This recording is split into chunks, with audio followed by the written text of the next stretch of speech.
Once upon a time, there was a beautiful kingdom where everyone lived in peace. The kingdom was so rich that the king decided to move the capital to the desert. He wanted to show that they were so powerful they could tame the hot desert sands. The capital was built with bricks of bright blue and yellow, and it had a deep well at its center. From this well flowed all the water in the city, so it became a central square with painted walls and a busy marketplace. The king was proud of his city. Nowhere else in the world could you buy such nice things, see such happy children, and eat such delicious food. But one day, a dragon flew down to the city. It landed in the square and opened its mouth. The people screamed and ran away, but no fire came out of the dragon's mouth. You may think, well, what is the problem then? A dragon that cannot breathe fire is no danger. But this monster had something far worse than the hottest fire. He had horrible breath. His breath smelled so bad that anybody who came near it passed out and didn't wake up for hours or even days. So very quickly, the square became empty, and the dragon lay down next to the well. "O king, come out and speak to me." The king was very scared, but he did as the dragon said. He held a wet towel over his face and stood very far away, but still, he almost passed out from the dragon's breath. "What do you want, O powerful dragon? I can give you gold, silver, whatever you want." "I have no need for gold and silver," said the dragon. "What I want is food. And don't give me any of that stupid rabbit food. I want meat." The king told his men to bring the dragon 5 sheep. They did so, and the dragon ate them up one by one. Their bleat filled the city that night. The king hoped that the dragon would leave after he finished, but the next day, he simply burped and said, "Another one." So each day, a sheep was brought to the dragon, and when they ran out of sheep, they brought him a cow instead.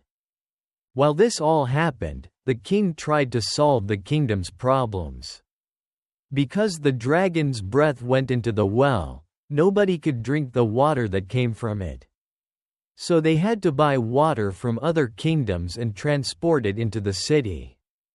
But when the other kingdoms heard about the dragon, they no longer wanted to come there, and they charged higher prices. Soon, the kingdom was running out of money too.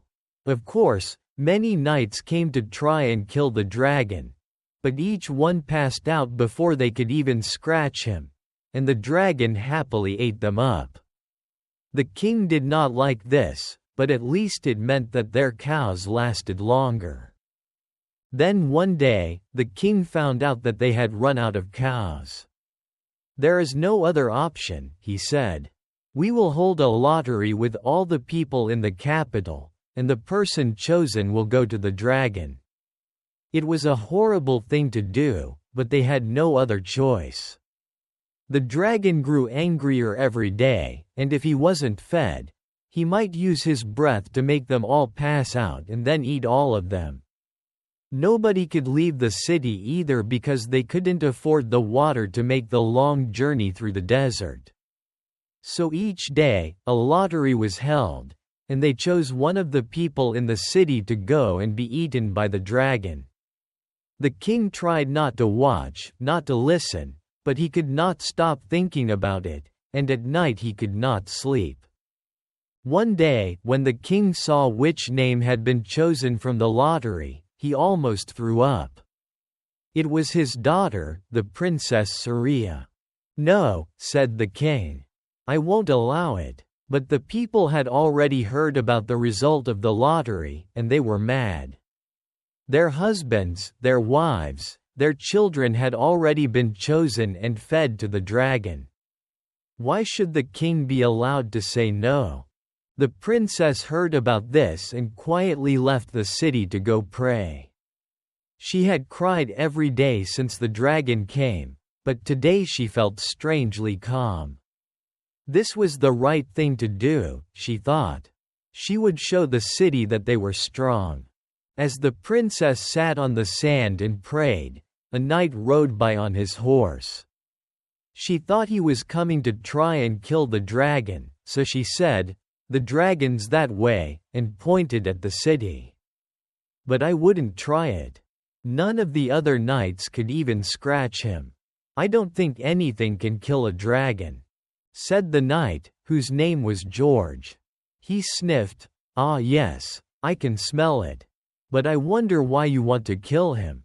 Dragons are terribly useful, though difficult to tame. They can carry heavy things and fly." "Useful?" Surya exclaimed. "That dragon has turned our water bad, eaten our sheep, our cows, and our people. In fact, he is going to eat me today." "I am sorry," George said. "I did not realize this dragon was causing such problems, and it would be a shame if he ate such a beautiful girl. Let me go and deal with him." And before Surya could respond, George rode into the city. She ran after him but waited outside the square. She could not hear much of what was happening, but it didn't sound like fighting. In fact, he was talking to the dragon. Could it be that this man was a monster, that he was working with the dragon? A few moments later, there was a loud thump, and then George walked out of the square whistling. "Is it dead?" said Surya hopefully. "Oh no," said George. "Like I said, that would be a waste. He's passed out, and I put a collar around his neck. When he wakes up, he'll do whatever I say."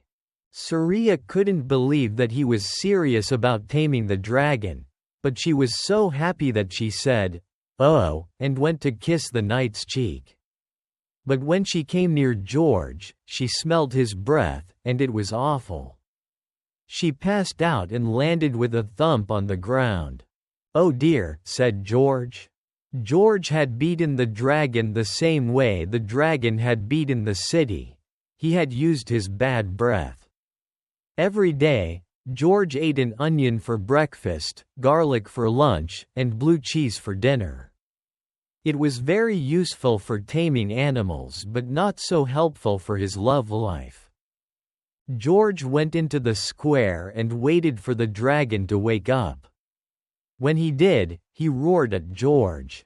But the knight said, remember, I can make you pass out with one breath. See that collar around your neck? It's to make sure you're a good dragon. If you're good, I'll let you take it off." The dragon was angry and was about to bite George's head off, but then George opened his mouth, and the dragon smelled that mix of onion, garlic, and blue cheese. The dragon fell to the ground. "Fine, you have tamed me for now." George took the dragon inside the castle and told the king what had happened. The king and his men opened all the windows, stood very far away from George and his dragon, and tried to breathe as little as possible. But still, they cried from how bad the two smelled. "You know, this is a beautiful city," said George. "I think I'd like to stay here, if that's all right." "No, no," said the king. We're all too afraid of the dragon still. If that collar broke, what might happen? No, it's better that you leave. In fact, if you leave, I'll make you a saint." "A saint? What do you think of that, boy?" George said to the dragon, whom he had named Bartholomew. "Bartholomew," said Bartholomew. George was scratching him behind the ear, which he liked very much. "All right," said George. "I accept. Saint George, I like how it sounds." So the king quickly, very quickly, sainted George, and the knight left the city with his pet dragon. When the princess woke up and found out Saint George was gone, she cried. "Don't worry, my dear," said the king. "There are plenty of handsome knights for you to marry. No, I'm not crying because I'm sad. I'm crying because I'm so happy he's gone, Father. He smelt worse than your feet. Saint George traveled with the dragon through the desert, and finally, they came to a river. Well, said George, now that I'm a saint, I suppose I should baptize you.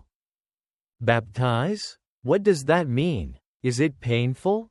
Saint George laughed and pushed the dragon into the water.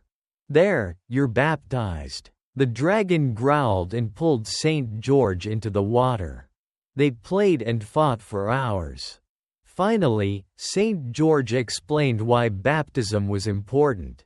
He had given the dragon a real name, like a good Christian. Now God knows that you're called Bartholomew as well. Oh, said the dragon. Well then, you should have baptized me sooner. I went around so long with God thinking I didn't have a name. How embarrassing. When they got out of the river, the water was a much darker color than before. Further downstream, there was a village, and the people who collected water from the river that day wondered why it suddenly smelt of onions and old cheese. And so, Saint George saved the kingdom and found his dragon. Every day, they prayed together 3 times, and whenever they came to a city, people locked their doors and shut their windows. You poor thing, said Saint George to Bartholomew. They're still scared of you. But really, they all saw that the dragon was just a big dog with a collar around his neck. It was Saint George they were afraid of. The end.